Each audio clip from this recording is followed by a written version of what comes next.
그래도 우리 옆에 분 잠깐 이렇게 보실까요, 한번? 그래도 마스크 안으로 환하게 웃어주시면서 주께서 함께 하십니다. 한번 이렇게 인사 한번 하실까요? 주께서 함께 하십니다. 반갑습니다. 코로나 있기 전에 아마 아까 말씀하셨던 문학의 밤, 문학의 집이죠. 거기 문학의 밤이래요. 그래서 거기서 그때 한번 섬겼던 기억이 있고요. 그러나 이제 공간은 달라졌으나 그때보다 더 많이 영적으로 충만하신 것 같고 찬양도 뜨겁고 그래서 참 목사님 또 이렇게 또 설교로 섬길 수 있는 기회 주셔서 감사하고요. 또 이렇게 올 때마다 뭔가 저 또한 많이 제 마음이 많이 평안 속에 옵니다. 또 다른 교회 갈 때는 어떻게 하면 이 말씀을 또 설득해야 되나 또 어떻게 설명해야 되나 이런 긴장감이 있다면 오늘은 진솔하게 나눔만 해도 많이 다 은혜 그냥 받으시는 분들이니까라는 이렇게 또 무언의 사인을 드리면서 그렇게 함께 말씀을 같이 살펴보면 좋을 것 같습니다.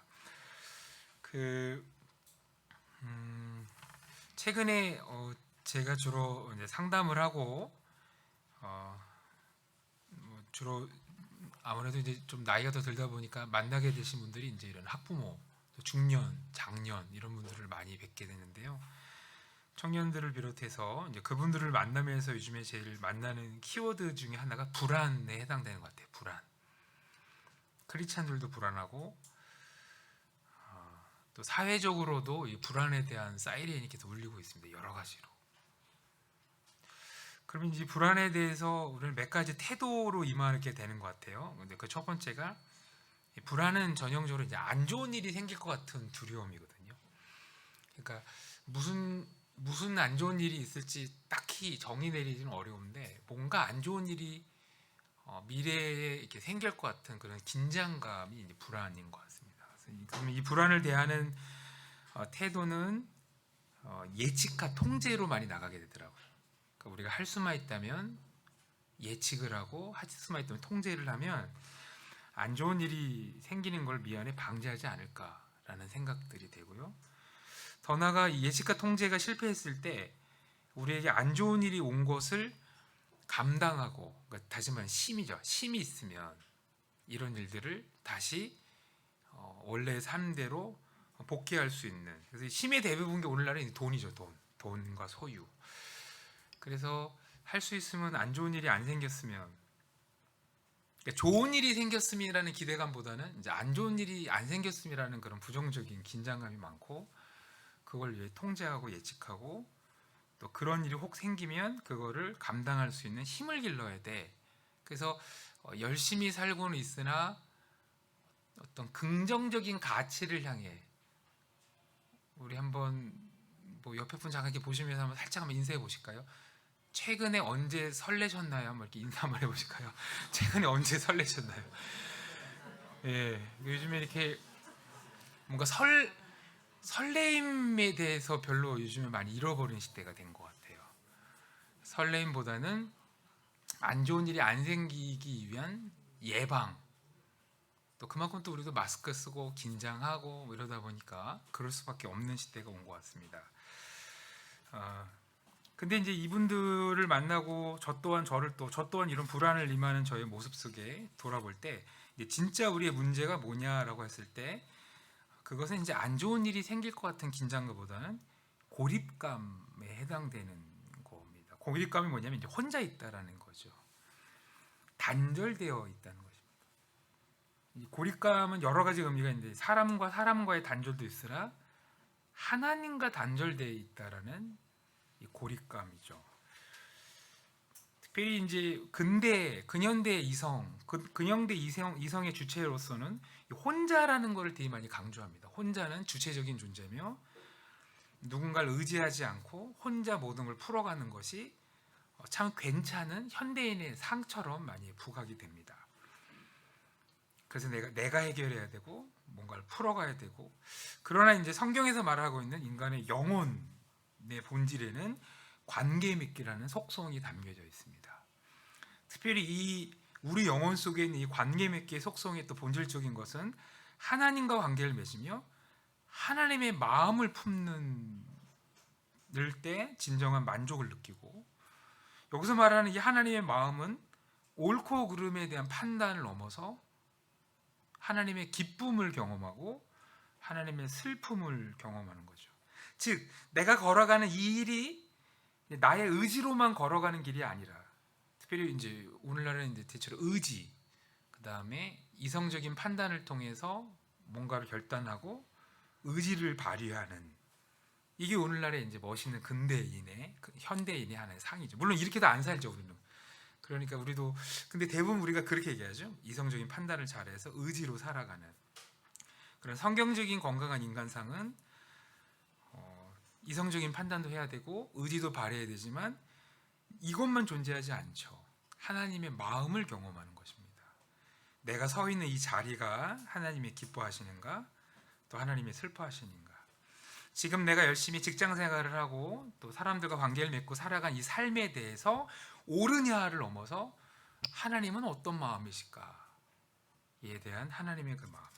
심지어는 그래서 때로는 나는 내 삶을 긍정적으로 평가할 수 없고 내 삶을 좀 어둡게 평가할 때라도 하나님의 마음으로부터 오는 괜찮다 하는 그분의 기쁨의 승인. 하나님 지금 내가 이 불안한 이 상황 속에 아무것도 할 수 없어요 라는 그 순간 속에서도 괜찮다, 거기 서 있기만 해도 괜찮은 것이다 라는 하나님께로부터 오는 그 마음의 그 품음, 사실 그게 저희는 우리의 신앙의 저는 핵심이라 보고 그것이 우리가 이 시대를 살아가는 본질이라 보는 거죠. 어떻게 생각하면 이 불안의 가장 큰 문제는 안 좋은 일이 벌어지고 그 안 좋은 일을 어떻게 통제하고 어떻게 하면 또 예측할까, 그런 일이 벌어지더라도 그걸 어떻게 또 잘 감당할 수 있는 역량과 능력을 어떻게 확보할까도 있지만, 하나님께로부터 오는 단절감, 하나님이 나를 향해서 어떤 마음을 품고 계시고 또 하나님의 생각은 무엇인지에 대해서 우리가 공유할 수 없을 것 같은 그런 두려움, 혼자 있다라는 긴장감이 우리를 더 많이 힘들게 하는 듯합니다. 오늘 읽으신 말씀은 참 사도행전의 초대교회 역사에 놀라운 분기점을 이루는 장면들이죠. 주를 섬겨 금식하고 성령님을 통해 주의 마음을 품어서 사도들을 세우고 그 사도들로 하여금 선교사로서 파송하는 일들이 벌어지죠.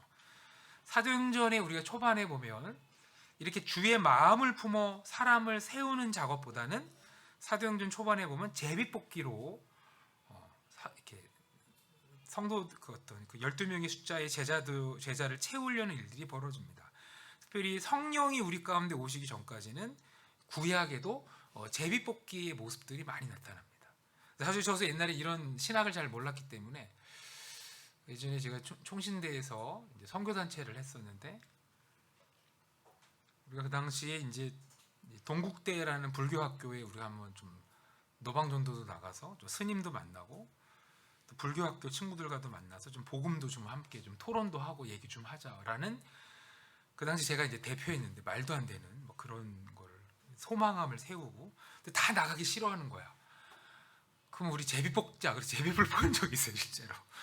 근데 제비 뽑기를 할 때 이제 그 중에 한 신학생이 심각하게 고민하더라고요. 야, 이거 성령의 오심 다음부터는 제비 뽑기가 사라졌어. 저는 사실 그때 제가 무시해서 잘 몰랐어요. 그래서 그래? 제비 뽑기도 하나의 좋은 방식이 아닐까 했지만, 실제로 우리가 그 친구의 말대로 성경에는 성령이 이 땅에 오신 다음부터는 제비 뽑기가 사라졌습니다.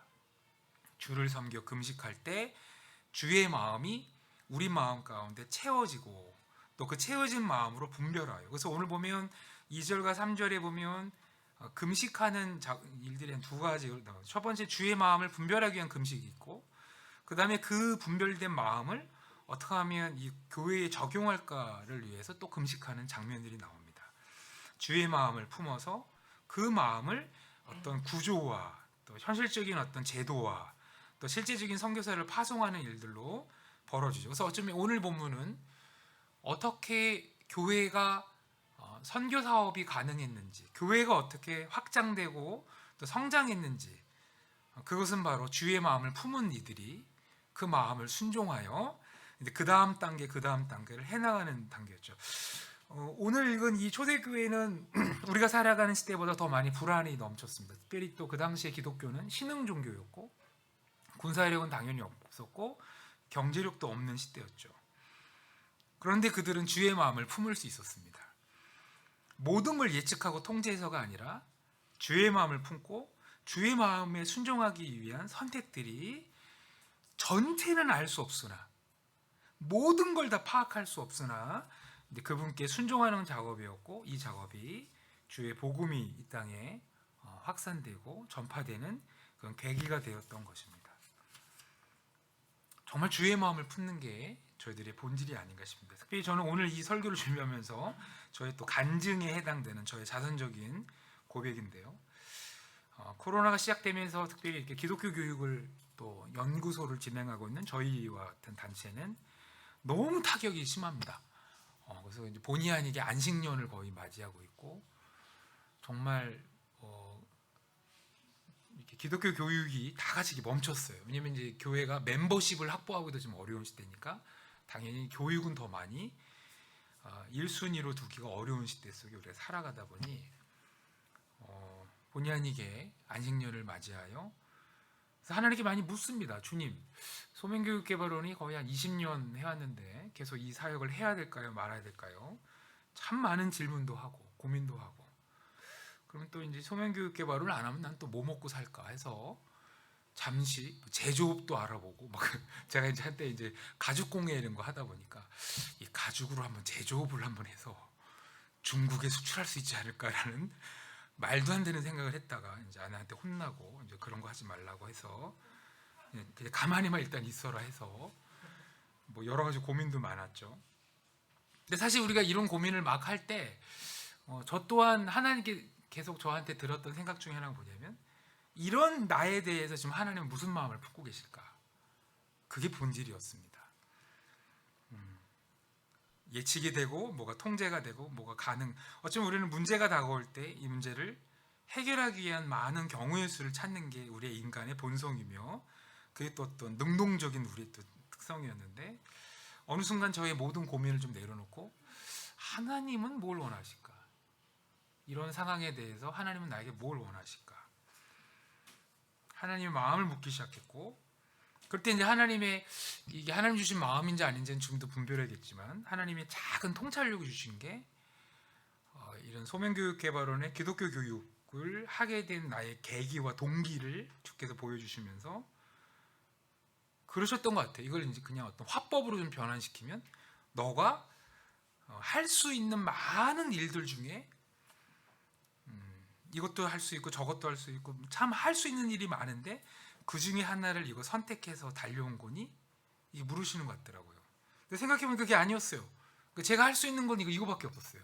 최선을 다해서. 좀 죄송해요. 좀 자존심 상하고, 원래 이제 저는 왜 우리 그런 거 있지 않습니까? 어떤 간증하시는 분들 보면 저는 할 수 있는 게 많았습니다. 그럼에도 불구하고 저는 목사 됐습니다. 그러면 이제 야, 할렐루야, 감사하다 그러는데, 저의 감정은 좀 초라합니다. 할 수 있는 게 목사밖에 없었고 이게 저한테는 최선이었고, 왜 그런지면 그게 하나님의 가장 큰 기쁨이었기 때문에, 안 하면 안 될 것 같은 공포심도 아니었고, 이게 제일 하나님이 기뻐하신다라는 그 기쁨에 대한 발견이었기 때문에 이 길을 선택했고, 그러니 동일하게 하나님의 기쁨이 이 길이 있다는 걸 알기 때문에 지금은 견디는 거구나, 섣불리 이상한 선택을 하고 해결책을 내기보다는 그분 앞에 그분의 마음을 품고 견디는 거구나. 견디다 보니까 제가 마치 기독교 교육을 잘해온 것처럼 착각을 했지만, 돌이켜 보니까 또 제 어떤 섬김과 또 기독교 교육의 어떤 섬김의 과정 속에 비어 있는 구멍들을 또 주께서 보여주심으로, 그래, 지금이야말로 연구해야 할 때고 책 읽어야 될 때고 다시 한번 본질적인 것들을 다시 찾아야 됐구나. 그래서 다시 집에 있는 그동안 읽었던 책들을 보고 점검하다 보니까 또 그렇게 주께서 또 다시 또 한 발 한 발 인도해가는 여정 속에 살아가는 것 같습니다. 우리는 예측하는 게 쉬워 보이고 통제하는 게 또 우리 마음속에 편해 보이는데, 하나님의 마음을 품는 것에 우리가 너무나 우선순위를 놓치다 보니까 본질적인 것들을 잃어버린다. 그럼 도대체 왜 우리는 이렇게 하나님 마음을 품는 게 어려울까요? 라고 돌이켜 볼 때, 첫 번째는 이 시대의 세계관 중에 가장 강력한 세계관이 하나님을 인격으로 대하는 게 아니라 에너지로 대하는 일들이 벌어집니다. 우리도 한번 같이 돌이켜 보셔야 됩니다. 하나님이 인격이십니다. 인격이라는 것은 옳고 그름, 또 기쁨과 슬픔을 갖고 계신 분이죠. 그분의 그 형상을 따라 우리도 그렇게 인격을 갖고 있는 건데, 어느 순간 하나님의 마음을 우리가 같이 경험할 수 있는 하나님을 여기는 게 아니라 하나님을 에너지로 여기는 것이죠. 하나님을 에너지로 여긴다는 것은 그 에너지를 조작하고 내가 잘 이렇게 활용하면 그 에너지의 힘을 내가 받아서 내가 원하는 무엇인가를 이룰 수 있다라는, 저는 이게 우상 숭배에 해당되는 것이죠. 그래서 어떻게 생각하면 우리가 하나님의 마음이 무엇일까를 분별하기 위한 어떤 헌신이 우리 안에 돼 있지 않으면 어느 순간부터 하나님을 파워, 힘, 내 소망을 들어주시는 에너지로 생각하기 쉬운 것입니다. 특별히 우리는 선택을 앞둘 때 그런 고민 많이 합니다. 이 선택이 과연 어떤 선택을 해야 이 선택을 통해 내가 원하는 걸 이룰 수 있을까? 그리고 어떻게 해야 하나님이 내 소망을 이루어 주실까? 근데 거기에는 뭐가 빠졌냐면, 이런 선택을 앞두고 있는 내 자신에 대해 하나님은 어떤 마음일까? 하나님의 눈물이 있는가? 제가 가장 설교와 섬김이 제일 두려운 분들이 바로 이제 중학생 친구들인데요. 특히 여름에는 더 힘듭니다. 많이 이렇게. 왜 저를 초대해 주셨는지 모를 정도로 제 강의가 맞춰주면 이제 수영장 가는. 그래서 이제 옆에 이렇게 튜브 끼고 저를 강의를 듣고 있는. 그래서 그냥 수영장 가지. 또 내가 뭐 한다고 와서 그러면 이제 시선도 잘 안 곱고 친구들 이렇게 이상하게 보고 있고, 가능하면 빨리 끝내줬으면 하는 마음이고. 그럼 저를 왜 초대했냐? 제 강의, 유튜브 강의를 듣다가 이제 그 담당 목사님이 은혜를 받아서 담당 목사님 은혜 받으시면 이제 학생들은 아무 반응도 없는데 담당 목사님을 좋아하세요. 그래서 목사님 꼭 우리 애들 목사님 설교 한번 들어야 됩니다. 그래서 갔는데, 저는 그때마다 저의 무능력함을 느낍니다. 베드로는 설교야 한 번 설교에 수천 명이 회개했다는데, 하는 저는 왜 중고등부 이 친구들 앞에 서면 늘 이렇게 작아지고 하나님을 어떻게 소개해야 될지 잘 모르겠고, 그리고 저도 능력에 대한 기도를 참 많이 합니다. 어떻게 하면 이들이 좀, 거기다가 이제 가장 자존심 상하는 게, 가끔 이제 저녁 집회 같은 경우는 제 설교에 별로 반응하지도 않던 친구들이 이제 설교 끝날 쯤 되면 이제 뒤에 이제 피자와 치킨이 이렇게 배달이 와요. 그러면 이제 그 냄새에 애들이 막 고개를 들고, 막 제 설교 때는 고개를 안 들던 친구들이, 그래서 내 설교와 설교가 피자나 치킨만큼도 안 되는구나. 그래서 어떨 때는 설교 끝나고 이렇게 운전하고 오면서, 하나님 제 설교가 피자와 치킨을 이기게 도와주십시오, 막 이런 기도 들고, 그 강력한 이 촉감 있잖아요. 그 후각. 어떻게 내 설교가 그렇게 가능할까? 그래서 군부대 이제 가끔 우리 군인들 설교하러 가면 거기 이제 군목분들이 이제 초코파이가 준비돼 있고, 그 다음에 문화상품권이 있으니까 뭐 선물 주라고, 그럼 안 줄 거라고. 어떻게 하면 이들로 하여금 주의 마음을 듣게끔 그런 힘이 제게 어떻게 나가게 할까, 이런 고민을 많이 합니다. 하나님을 에너지로 삼는 거죠. 근데 섬기게 될 중학교 이 친구들 거 기도하다 보면 하나님께서 감사한 게, 그 친구들이 얼마나 소중한지에 대한 마음을 늘 주시는 건 아닙니다. 솔직히 늘 주시진 않으세요. 늘 어떨 때는 늘 방어적이에요. 근데 어떨 때는 그들이 참 사랑스러운 주의 마음을 이렇게 심으실 때가 있어요. 그러면 그게 능력이더라고요. 잘 이렇게 눈도 안 마주친 애들이 이게 귀여워요. 그럼 이미 제 태도가 바뀌는 거예요. 이렇게 해서 목사님 길게 하지 않을게. 목사님 정말 진짜 너희들이 무섭긴 무서워. 막 이렇게 솔직히 얘기도 하고.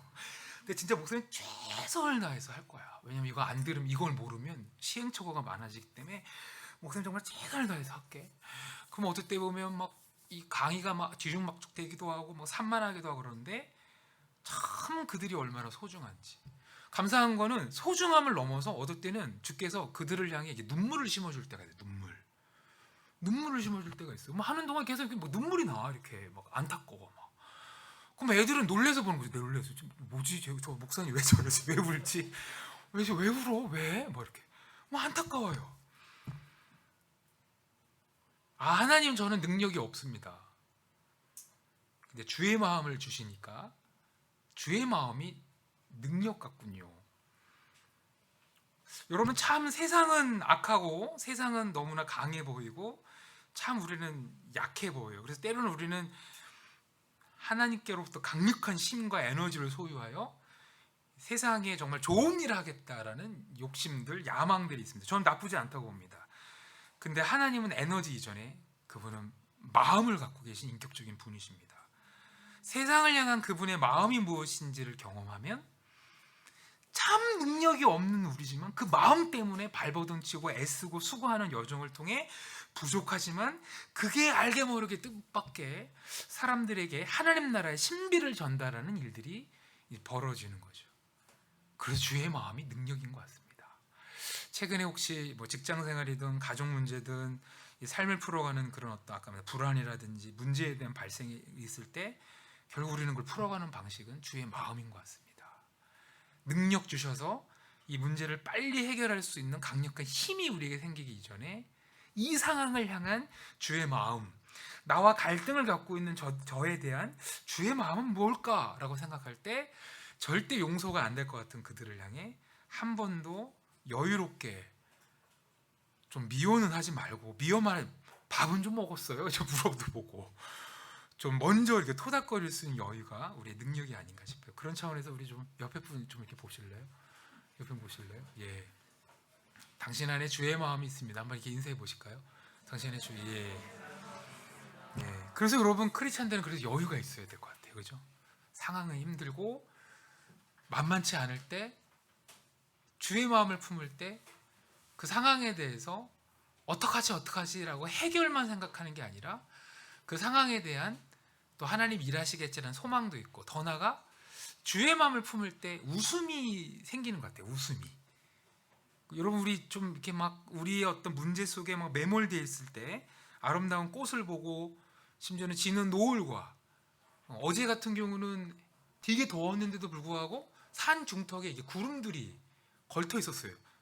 저희 동네가 시골에서 그럴 수도 있겠지만 그런 거 볼 때마다 우리가 참 해결되지 않는 문제, 또 불안한 여러 가지 상황들 속에서 거기에 매몰되어 있는 게 아니라 주의 마음을 품게 될 때 한 번 더 하나님이 지으신 이 자연, 또 하나님이 지으신 인간, 또 하나님이 지으신 역사하셨던 일들에 대해 여유를 품을 때 거기에 우리의 어떤 여유와 웃음과 우리의 기쁨이 거기에 배어져 나올 때 우리의 이 상황들을 좀 더 여유롭게 대처하지 않을까라는 생각이 듭니다. 주의 마음을 우리가 품기 어려운 또 두 번째 이유 중에 하나가, 이 시대가 우리에게 자꾸 강조하는 요소 중에 하나가 바로 자아 실현에 대한 강조입니다. 그러니까 너무나 하나님의 마음을 우리가 품을 수 있는 여유가 사라질 정도로 자아 실현, 이 자아 실현의 다른 말은 자아 욕망의 실현이죠. 자아가 원하는 것을 즉시 이루는 게 행복이다라는 거고, 자아가 원하는 걸 즉시 이루기 위해서 그래서 돈도 필요한 것이고, 특별히 우리는 수많은 이런 핸드폰 단말기를 통해 유튜브나 수많은 걸 보면 욕망을 즉시 실현하고 있는 분들을 참 많이 봅니다. 그들이 그래서 하나의 영웅처럼 보이죠. 저는 그래서 가끔 이제 먹는 방송을 보면 되게 놀라는데, 뭐 김밥을 50줄 먹었어요, 뭐 이런 거 보면, 아니 김밥을 왜 50줄까지 먹죠? 근데 그런 게 하나의 욕망의 실현이죠. 그건 이제 좀 약간 싼 방송이라면, 고급 방송은 원하는 걸 샀어요, 이거 원하는 걸 샀어요를 자랑함으로 내 원하는 욕망을 즉시 실현해 간다라는 게 우리 안에 긴장이에요. 그게 그래서 오늘날의 영웅은 뭐죠? 오늘의 영웅의 특징은 자기가 원하는 욕망을 즉시 이루는 자. 그래서 우리가 알게 모르게 돈을 많이 갖고 있는 재벌이라든지 이런 이들을 볼 때 선망의 눈이 생기는 게, 저들은 바로 본인들이 원하는 걸 즉시 이룬다라는 기대죠. 근데 우리는 잘 알고 계십니다. 우리의 욕망을 즉시 이루면 매우 위험하죠. 어떤 욕망은 멈춰야 될 욕망이 있고, 어떤 욕망은 참아야 될 욕망이 있고, 그 욕망이 실현되면 나도 죽이고 타인도 죽이는 그런 욕망이 있죠. 그 욕망에 대해서 하나님은 뭐라 보시지? 이 욕망에 대해서 하나님은 어디까지 내가 멈춰야 될까라는, 우리는 그분 앞에 이 욕망을 비춰보는, 그래서 어쩌면 이것은 우리가 넌크리스찬들이 보면 되게 나약한 자들, 바보 같은 자들, 그리고 되게 불편한 자들, 왜 자기 욕망 앞에 이렇게 머뭇거리지? 근데 여러분, 머뭇거리는 게 위대한 겁니다. 원래 주저함 있는 게 위대한 거죠. 그래서 우리 한번 떠올려 보실래요? 정말 아름다운 그 주저함을 겪으실 때 거기에 우리 영성이 발달하지 않습니까? 그죠? 이거 사고 싶어. 근데 주저하죠. 이게 참, 근데 이 마음의 한켠에 이 찝찝함은 이게 성령이 주시는 건지, 아니면 이게 활부를 몇 개월로 나눠야 되는 이런 어떤 디테일임이 주는 건지 막 복잡해요. 근데 이 머뭇거림 속에 결국 주의 마음을 우리가 경험하게 되고, 빌려 쓰자, 이거 꼭 필요한 거 아니지 않냐라고 되고, 이거 해서 뭐해, 뭐 이런 거 있지 않습니까? 저는 거기서 참 우리 안에, 그래서 어쩌면 우리는 교회에 왔을 때 때로는 우리 머뭇거림을 얘기하는 것도 참 풍성한 주대심을 고백하는 과정이 아닌가 싶어요. 그죠? 한 주간 동안 뭘 머뭇거렸습니까? 제가 이거 그냥 질러버리려다가 머뭇거리고 참고 견디고 안 했습니다. 참 이거 위대함 같아요. 그죠? 이 위대함이죠. 그러나 이것이 오늘날 사람들이 비춰봤을 때는 되게 나약하게 보이고 바보처럼 보이고 결핍이 넘쳐나는 사람처럼 보이죠. 과도한 자아의 그 어떤 그 실현이야말로 영웅이며 행복이라는 그 틈 속에서 하나님 앞에 머뭇거리기 위해 그분 앞에 마음을 분별하며 머뭇거리는 그런 여유들을 우리가 놓칠 수 있다. 그래서 어쩌면 오늘 이 설교 들으신 다음에 적용 중에 하나는, 여러분들의 그 선택을 멋있고 쿨하게 하시기보다는 좀 머뭇거리며 그 선택을 하신다면, 그럼 어떻게 머뭇거릴까? 오늘 본문 나오지 않습니까? 금식하면서 좀 머뭇거리고, 뭐 그런 거 있잖아요. 금식하면서 머뭇거리고. 그런다면 그것이 우리의 또 신앙의 영성이 아닌가라는 생각이 듭니다. 더 나아가 우리가 주의 마음을 왜 이렇게 품기 어려운가라는 그 시대 속에 미달, 함량 미달이라는 이미지가 우리를, 제가 이제 상담하다 보면 이걸 많이 느끼게 되는데요. 그런 차원에서 우리 옆에 분 잠깐 보실래요? 우리 한번 이게 축복합시다. 당신은 충분합니다. 빨리 충분합니다. 빨리 충분합니다. 네, 충분합니다. 이걸 좀 받아들여야 되는데, 제가 상담하는 분들 중에 이제 많은 경우들은 아직 나는 아니야, 아직 나는 기본적인 걸 갖고 있지 못해라는 그 미달됐다라는 그 정서가 많은 것 같아요. 그러니까 이 기본적인 걸 아직 나는 갖고 있지 않기 때문에 하나님의 마음을 물어볼 틈도 없어. 일단은 기본적인 것부터 확보하느냐고 난 여유가 없어. 이렇게 우리에게 쫓기는 생각들이 많이 있는 것 같아요. 저는 이것이 바로 사회의 상징이 우리로 하여금 말도 안 되는 기준치를 갖게 하고, 그 기준치에 도달하기 전까지는 정말 중요한 관계들을 포기하는, 주의 마음을 품는 관계를 포기하고 옆에 있는 지체들의 마음을 분별하는 관계를 포기하게 만드는 그 결핍에 대한, 아직 나는 미달이야, 나는 부족해 라는 생각이 있죠. 여러분, 우리 부족하지 않습니다.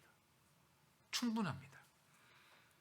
완벽하려다 보니까 자꾸 부족해 보이지 충분합니다. 뭐에 충분하죠? 사랑하기에 충분하고요, 축복의 통로가 되기에 충분하고요, 또 하나님이 능히 우리를 쓰시기에도 충분하십니다. 그 충분함을 좀 인정해야 내 삶을 통해 또 하나님께서 무슨 일을 행하실지를 우리가 살펴보게 됩니다. 도대체 그럼 어떻게 우리가 주의 마음을 품는 연습을 해나갈까요? 감사하게도 주님은 인격이시죠. 인격의 속성은요, 조작할 수 없는 것입니다. 한번 따라해 주실래요? 조작, 불가능. 하나님이 인격적인 분이시고, 인격적인 분은요, 우리가 조작해서 되는 게 아닙니다. 가장 중요한 인격, 그래서 그분의 마음을 품고 또 그분이 우리를 향하신 그분의 마음을 분별하고 그분의 기쁨을 그분의 눈물을 경험하고, 하나님 이 직장을 계속 다닐까요 말까요? 수많은 어떤 경우와 수많은 어떤 대차대조표로 많은 분별이 있어도 결국은 이 상황에 대한 하나님의 마음은 뭘까라고 하나님께 임해야 되는데, 결국 그것은 우리가 원한다고 주의 마음이 즉시 우리 가운데 부음받지는 않는다는 것이죠. 왜요? 그분은 인격적인 분이시고 그분이 하시고 싶으실 때 하시는 분이죠. 그래서 인격을 대하는 가장 중요한 태도는 기다림입니다. 기다림. 이 기다림은 정말 답답하고 우리가 무능력하게 여겨지고 아무 우리가 조작할 수 없는 막연 앞에 머물러 계시는 거죠. 근데 그 기다림 속에 있는 가장 중요한 정신, 바로 신뢰죠. 신뢰. 그분을 기다리고 또 기다리고 소망할 때 우리의 마음 속에 그분의 마음을 부어주시고 예수 그리스도를 십자가에 달려 죽이시기까지 그분의 마음이 무엇인지를 우리의 자녀된 우리가 알기 원하는 그분께서 우리의 이 기다림을 통해서 그분이 우리 가운데 그의 마음을 알게 하신다. 그 소명에 관련된 주제를 상담하다 보면 이 소명과 많이 맞물리는 주제가 바로 이송교제입니다. 그래서 이제 어떤 자기의 인생을 설계를 해나가는 것에 있어서 어떤 몇 가지의 문제들이 발생하시는 분들은 인간관계를 해나갈 때도 유사한 문제가 옮겨다니는 걸 보게 됩니다. 그럼 그 문제가 뭐냐? 바로 이 기다림에 대한 서투름이죠. 아까도 얘기했지만 우리는 주로 통제하고 예측하고 주도성을 발휘하는 것이 현대인의 또 내 욕망을 즉시 실현하는 것이 현대인의 영웅상이 넘쳐나다 보니까 그래서 그런지 기다림이 참 우리 가운데 연습이 안 돼 있는 시대를 살아갑니다. 기다림은 방치가 아닙니다. 마음은 끊임없이 그분에 대한 신뢰감을 갖고 있는 것입니다. 그런데 적극적으로 아무것도 안 하는 겁니다. 그래서 제가 만든 단어 중에 하나가 적극적인 수동성 이런 거를 하나. 그냥 수동성이 방치죠. 때 되면 오겠지. 이거는 이제 방치죠. 향하는 거야, 계속. 하나님에 대한 향함. 우리가 큐티하고 기도 생활하고 할 때 이 적극적인 수동성이 나타나지 않습니까? 말씀을 읽고 묵상하고 또 주께 기도하면서 갑자기 우리 안에 수많은 해야 될 일들이 떠오르고 아차 너한테 전화 안 했다. 아차 가스레인지 이런 거 있죠. 저도 그런 것 같아요. 아차 그거 체킹해야 되는데 끊임없는 게 올라오죠. 쉬지를 못하죠. 그럴 때 적극적으로 그냥 멈춰 있는 거죠. 기다리겠습니다. 하나님. 제가 하나님을 사랑한다는 걸 도대체 뭘로 평가하겠습니까? 뜨거운 감정이 올라와서 찬양하는 거, 그것도 사랑이지만 이 막막한 고독, 그리고 뭔가를 막 하고 싶은 이 근질거림, 이 틈에서 하나님이 일하시도록 내가 과연 나의 주도성을 내려놓고 적극적으로 기다려 보겠습니다. 저는 이것이 또 우리가 하나님을 향한 사랑의 적극적인 표시가 아닌가 싶습니다. 인격은 우리가 적극적으로 움직인다고 저 상대편이 우리가 원하는 대로 움직이는 존재가 아니라 오로지 할 수 있는 것은 그분이 움직이고 그분이 말을 하고 그분이 자기의 생각과 뜻을 보여주기 전까지 우리는 기다리는 연습을 하는 거예요. 그런 차원에서 우리 교회 오실 때마다 나를 향해 기다리고 계시는 분들이 있죠. 나를 향해 기다리시는 분들이 교회에 많으면 교회 오면 반가워요. 왜냐면 그분은 나의 행동, 나의 표현, 나의 말을 향해서 저 사람은 기다리고 있어. 그럼 오늘 가서 무슨 말 할까? 이런 설렘도 생기고 그런 소망감도 생기는 거죠. 감사하게도 하나님께서는 좀 우리로 하여금 기다리도록 그 기다림으로 인격이 무엇인지를 알게 하고 그 기다림으로 사실 우리는 서로 공동체 속에서도 그렇게 또 서로를 만나가는 연습들을 하도록 하나님은 우리에게 기다림의 자리로 초대하십니다. 오늘 우리 본문에 금식하며 사도들을 세우는 이 장면들은요, 정말 기다림의 순간이었고 연속이었던 것입니다. 더 나아가 우리가 주의 마음을 그래서 기다리는 방식이 무엇입니까? 여러 가지가 있겠죠. 그 중에 하나 오늘은 금식이라는 단어가 나오는데요. 금식의 가장 대표적인 게 뭐라? 단절입니다. 하나님만을 기다리기 위해 적극적으로 다른 걸 좀 단절하는 작업들이죠. 심지어는 음식은 필수적인 요소 아닌가요? 그 필수적인 음식까지 단절하면서까지 내 생명이 음식에 근거하는 게 아니라 주의 말씀에, 주의 마음이 내 영혼 속에 부음받지 않으면 저는 이 땅을 살아갈 수 없습니다라는 결단이 음식도 포기하게 되는 기다림 속에 있는 것입니다. 정말 기다림은 그래서 하나님 앞에 하나님에 대한 그 신뢰가 있죠. 그를 찾는 자에게 반응하시고 응답하신다라는. 제가 이제 그 예전에 청년부를 담당했을 때 청년부 이 지체들이 너무 기도하는 걸 너무 힘들어해서 제가 이제 그 수련회를 하고 나서 이제 교회에 엄청난 지탄을 받고 힘들고 그랬는데 수련회를 3일 금식 수련회를 했어요. 금식 수련회를. 그래서 청년들이 100명이면 한 20명밖에 안 왔어요. 그래서 안 왔고 그 이제 가급적이면 더 많이 오게끔 했어야 되는데 금식 수련회니까 수련회 재정은 많이 안 들더라고요. 이렇게. 중간에 소금 이렇게 생수 뭐 이렇게 마지막 날 이제 권사님이 죽구려 오시고 말해주셨는데 그럼 금식하면 뭐 하냐? 신약을 그냥 통독을 해서 신약을 정말 죽으려고 그래요. 정말 죽으려고 그래요. 왜냐면 몸이 힘든 것도 있지만 몸이 힘든 것보다는 평상시 하던 것들을 다 내려놓고 말씀만 보면서 그 단조롭게 이게 좀 이렇게 견딘다는 게 이게 참 힘든 여정인 것 같아요.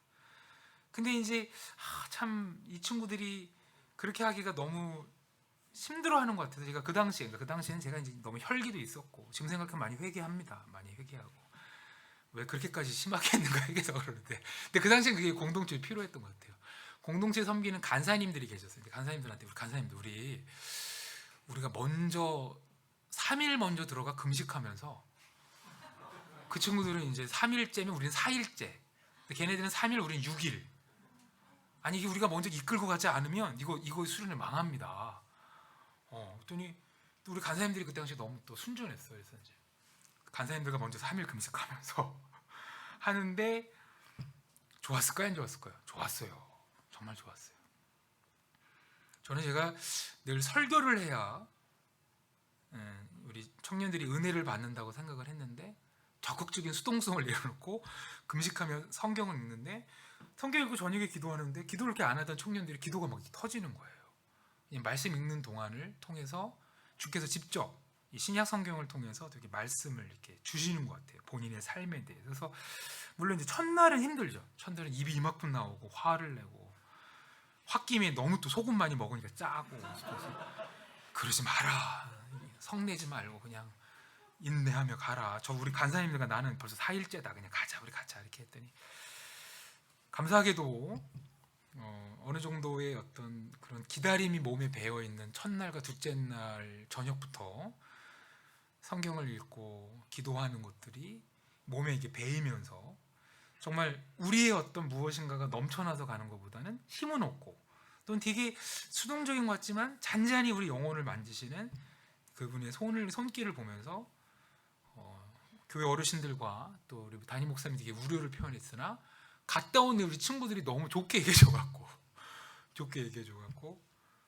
저는 우리 청년 시기에 이렇게까지 금식까지 안 하더라도 진짜 우리의 문제는 능력이 없어서 또는 우리의 삶을 통제할 수 있는 역량이 부족해서가 아니라 주의 마음이 우리 가운데 부음받지 않아서 나의 삶을 향한 주의 마음 내가 지금 서 있는 이 위치에 대한 주의 마음 혹시 돌이켜야 되는 건지 내가 갈등을 빚고 있는 상황들 해결되지 않는 이 문제들 이거에 대한 주의 마음이 무엇인지에 대해서 우리가 분별하지 않으면 세상이 던지는 엉뚱한 방법으로 달려가기 때문에 우리가 이 주의 마음이 정말 우리 가운데 소중하다면 이 주의 마음을 위해서 기꺼이 또 마침 공교롭게 또 지금 휴가 기간이야. 그죠? 휴가 기간. 그죠?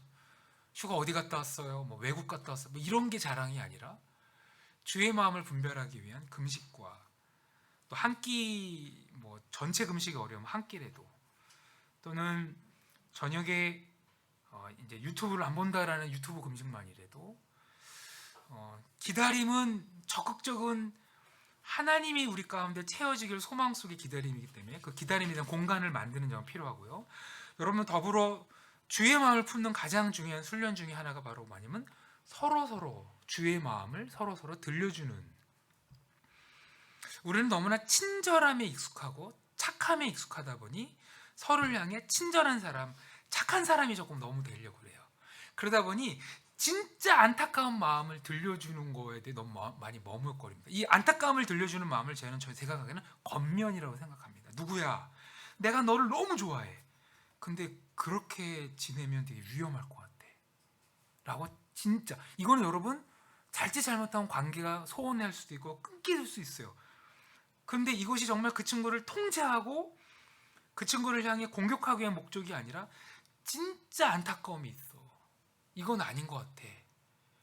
이건 정말 아닌 것 같아. 그리고 그 아닌 것 같다는 거에 대한 합리적인 이유와 함께 더불어 들려주는 작업을 할 때 교회 생활이 친절한 하나님, 착한 하나님, 나에게 사랑만 주는 하나님, 격려만 주는 하나님이 아니라 선을 넘었을 때는 안 돼! 라고 고함치는 하나님. 그 고함을 내가 못 들을 때는 교회 사람들이 대신 들려주는. 그래서 때로는 저 선배는 내가 어떤 선을 넘으면 자꾸 아니라고 고함치듯이 다가와. 그건 아니란 말이야. 아니야. 근데 때로는 어느 때는 저 선배가 야, 너 너무 멋있다. 나는 그 한마디를 통해 이거 선배의 말인데 왜 자꾸 이게 하나님께 격려처럼 들리지? 라는 교회의 그런 겉면이 우리가 넘쳐나야 하나님의 음성을 들을 수 있고 주의 마음을 빌며 여유가 생깁니다. 안타까운 것은 우리가 너무 교회의 크리스찬이 된다는 것은 착한 크리스찬, 친절한 크리스찬, 좋은 말만 해줘야 된다는 크리스찬의 강박이 우리에게 너무 많이 넘쳐나는 것 같아요. 그래서 나와 좀 누가 좀 싸우려고 하고 싸운다는 게 막 괜히 막 비아냥 이게 아니라 그건 아닌 것 같아. 그건 돌이켜야 돼. 근데 하여튼 오르는 그래 알았어 일단 밥 먹자. 근데 그건 아니야. 다음 주. 야 그럼 어떻게 했어? 그거 아니라니까. 이게 끊임없이 포기하지 않고 그걸 붙잡고 내가 아무리 기도해도 그건 더 위험하다니까 라고 들려주는 그렇게 권면해주는 교회의 어떤 친구, 리더 그들과의 만남이 교회 가운데 넘쳐날 때 우리 하나님이 착하고 친절하고 좋은 말만 해주신 분이 아니라 진짜 우리의 어떤 선을 넘을 때 기꺼이 우리를 향해 눈물을 흘리시고 안타깝게 하신다라는 그분의 마음이 우리에게 서로에게 형상화되는 일들입니다. 여러분 왜 우리 교회 생활이 이렇게 어느 순간 갑자기 건조해지고 재미가 없을까요? 권면해주는 사람을 만나본 적이 없으니까. 그들과 그래서 아름다운 그 텐션, 정말 이렇게 거룩한 긴장감을 경험해 본 적이 없기 때문에 교회 생활이 그냥 나가면 되고 착하게 하면 되고 아무 말 안 하면 되고 그다음에 좋게만 표현하면 다 되는 게 교회가 아니야? 라는 그 막연함이 교회에게 넘쳐날 수 있으나 하나님은 우리에게 한 명 한 명을 붙여주셔서 주의 마음을 들려주고 대언하며 제가 옛날에는 근데 이건 좀 조심스러운 표현 중에 하나가 옛날에는 제가 이런 겉면에 대한 얘기를 했더니 목사님 우리 교회 어떤 선배는요 저만 보면 맨날 겉면만 해요. 또 그것도 정상은 아닌 것 같아요. 그럼 이제 이분은 계속 본인의 어떤 부정적인 정서가 있다 보니까 늘 이렇게 부정적인 얘기만 하려는 분들과 진짜 겉면과의 차이가 뭘까요? 겉면하는 자는요 기쁠 때 기뻐할 수 있어요. 같이 기쁨도 같이 공유해요. 근데 아닌 건 아니라고 해요. 근데 이제 겉면이 아니라 인격이 너무 어두워서 그냥 부정적인 것만 나오는 분들은요 기쁨을 공유할 수 없어요. 죄송합니다. 여러분 그렇다는 거 아니야. 제가 경험했던 경험이니까. 제가 만났던 예전에 청년 중에 한 명은요 제가 기쁠 때는 저 기쁨을 공유를 못해요. 근데 제가 무슨 문제가 터지면요 웃으면서 다가와요. 이렇게 죄송하지만 무서워요. 근데 그 친구가 진지하게 나눔했더니 이 친구가 하는 말이 뭐냐면 제 정서 속에 다른 사람들이 어떤 문제가 있으면 그 문제를 도와줌으로 나의 정체성이 세워지는다는 생각이 자꾸 들다 보니까 아무 문제가 없으면 왠지 내가 다가가지 못하고 그래 쟤는 행복하겠지라고 유축이 되는데 문제가 생기면 용기가 생긴다는 거야. 그중에 전중한 고백이거든. 그래서 오케이 문제 생길 때 다가오는 거 고마워. 근데 기쁨에도 공감하는 연습을 해야 돼. 기쁨에도. 근데 의외로 기쁨에 공감 못하는 분도 있어요. 반대로 기쁨에는 공감을 하는데 이렇게 슬픔과 겉면에 될 순간에 너무나 단순한 말로 기도하면 되겠지라고 넘어가는 식의 것도 위험합니다. 주의 마음을 품는다는 건 뭐냐면요 기쁠 때 같이 기뻐하고 겉면할 때 진지하게 이런 이유 때문에 내가 보기엔 좀 걱정이 돼 해주고 또 기쁜 거 같이 공감해주는 그것이 우리에게 될 때 주의 마음이 하나님이 우리에게 친절한 분뿐만 아니라 정말 우리에게 기쁨과 그분의 눈물과 또 그분의 슬픔을 갖고 계신 인격적인 그 살아계신 인격적인 어떤 실체들이 사실 우리 지체들 가운데 그래서 그런 차원에서 옆에 분 잠깐 볼까요? 우리 인사해 주세요.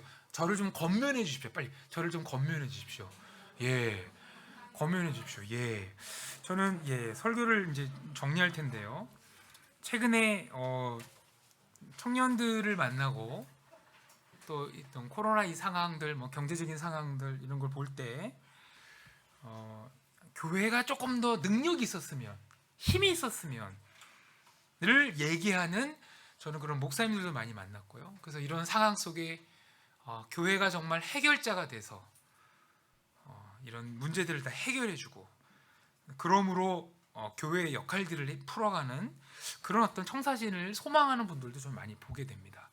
근데 우리의 본질은요, 기독교와 또 크리스찬과 교회의 본질은 해결자가 아닙니다. 또 섣불리 하려고 할 때 거긴 또 폭력이 발생합니다. 정말 우리의 본질은 뭐냐면 하나님의 마음을 품고 있는 자들입니다. 이것은 하나님의 기준 속에 옳다 그르다를 넘어서 정말 그 기쁨, 또 그분의 슬픔, 그거를 품고 있는 이들이 바로 교회이며 또 크리스찬의 본질이고, 그것이 결국에 어떤 문제들과 상황들을 점진적으로 해결해 나가는 강력한 능력이 되게 되죠. 쉬지 않고.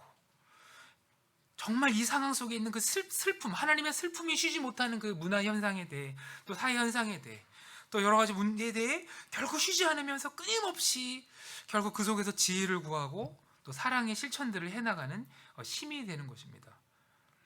반대로 방법과 어떤 해결점들은 넘쳐나는데 거기에 주의 마음을 품지 못한다면 그 해결점들은 폭력의 선을 넘어가면서 마치 이게 맞는 키가 되므로 그것이 마치 모든 걸 해결할 것 같은 착각들을 우리에게 일으키게 됩니다. 그래서 어떻게 생각하면 행동과 원칙은 별로 잘못된 것 같지 않으나 거기에 주의 마음을 품은 자로서의 정말 인격적인 그 하나님의 어떤 그 동행과 그분과의 만남을 겨뤄댔을 때 나오는 그런 건조함, 공허함들이 우리에게 넘쳐날 수 있는 것입니다. 해결자가 되지 마시고 주의 마음을 품으시고 모든 걸 다 감당하겠다는 능력자 되지 마시고, 왜 이렇게 크리스찬들이 나약하냐 그러면 욕하면 욕 먹으십시오. 그리고 주의 마음을 품어 내가 있는 그 자리에서부터 그냥 그의 마음에 순종하듯이 하나하나 해결할 때 우리는 전체 그림을 알 수 없으나 주께서 결국 또 일을 해나가시며 또 그렇게 그 다음을 풀어가시면서 결국 초대교회가 그렇게 주의 복음이 퍼지고 또 주의 교회가 든든히 섰던 것처럼 또 우리의 삶을 통해 주께서 그렇게 역사하시기를 소망합니다. 주의 마음을 품고 주의 마음을 기다리는 여러분 되기를 간절히 소망합니다. 제가 기도하겠습니다. 하나님, 정말 혼란스러운 시대를 살아갑니다. 해법이 없나, 능력이 없나, 힘이 없나, 참 하나님이 우리에게 참 많은 거 주시면 좋겠습니다 라는 우리 안에 조급함들이 넘쳐나는 시대를 살아갑니다. 근데 하나님, 우리가 원하는 거는 주의 마음입니다. 정말 초대교회 사람들이 기도하고 금식하며 주의 마음을 분별하여 전체 그림을 모르나 주께 순종하듯 한 발 한 발 내디디며 그렇게 주께서 일하셨던 것처럼 주님, 우리 상황 속에서 너무 성급하게 많은 거를 또 전체를 다 파악하려 하지 마시고 지금 나를 향하신 주의 마음이 무엇인지를 기다리고 또 기다리고 또 기다려 그 마음에 순종하여 그렇게 우리가 하나님의 백성을 주의 마음을 품은 자로 살아갈 수 있도록 은총 내려주시고, 하나님 무엇보다 우리 안에 좀 지침과 피곤함과 또 긴장감이 있습니까? 주께서 우리를 향해 주시는 또 기쁨과 평안과 또 든든함과 안식 허락하여 주셔서 신앙이 의지와 당위성을 넘어 하나님과 동행하는 인격적인 만남이 무엇인지를 경험하는 우리들 될 수 있도록 은총 내려 주십시오. 감사드렸고 예수 이름으로 기도합니다.